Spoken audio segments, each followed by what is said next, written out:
Now it happened when he had finished speaking to Saul, that the soul of Jonathan was knit to the soul of David, and Jonathan loved him as his own soul. And Saul took him that day, and did not let him return to his father's house. Then Jonathan cut a covenant with David because he loved him as his own soul.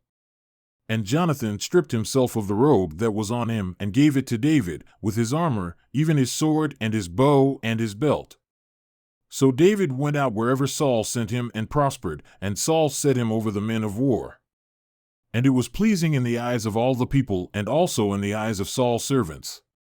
And it happened as they were coming, when David returned from striking down the Philistine, that the women came out of all the cities of Israel, singing and dancing, to meet King Saul, with tambourines, with gladness, and with musical instruments.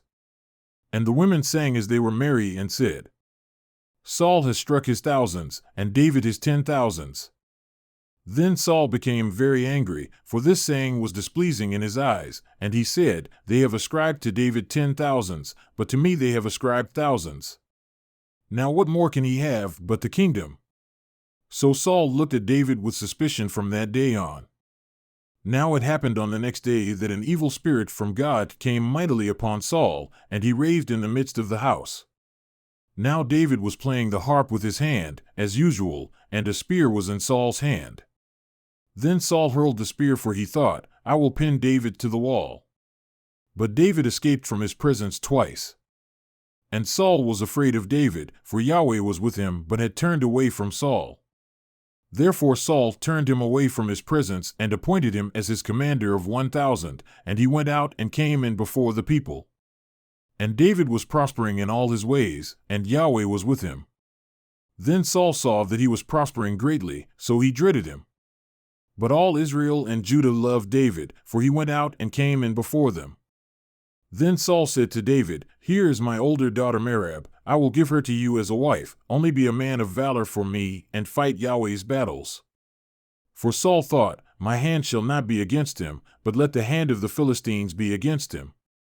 But David said to Saul, Who am I, and what is my life or my father's family in Israel, that I should be the king's son-in-law? So it happened at the time when Merab, Saul's daughter, should have been given to David, that she was given to Adriel the Mahalathite as a wife. And Michal, Saul's daughter, loved David.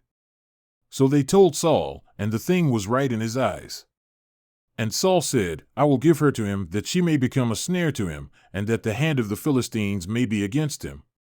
Therefore Saul said to David, For a second time you may be my son-in-law today.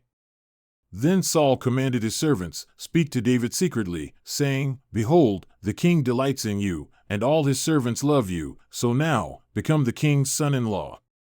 So Saul's servants spoke these words in David's hearing. But David said, Is it trivial in your eyes to become the king's son-in-law, since I am a poor man and lightly esteemed? And the servants of Saul told to him according to these words which David spoke. Saul then said, Thus you shall say to David, The king does not desire any dowry except 100 foreskins of the Philistines, to take vengeance on the king's enemies. Now Saul planned to make David fall by the hand of the Philistines. Then his servants told David these words, and it was right in the eyes of David to become the king's son-in-law. So before the days had expired, David rose up and went, he and his men, and struck down 200 men among the Philistines. Then David brought their foreskins, and they gave them in full number to the king, that he might become the king's son-in-law. So Saul gave him Michal his daughter as a wife. Then Saul saw and knew that Yahweh was with David, and that Michal, Saul's daughter, loved him, so Saul was even more afraid of David. So Saul was David's enemy continually. Then the commanders of the Philistines went out to battle, and it happened as often as they went out, that David behaved himself more insightfully than all the servants of Saul. So his name was highly esteemed.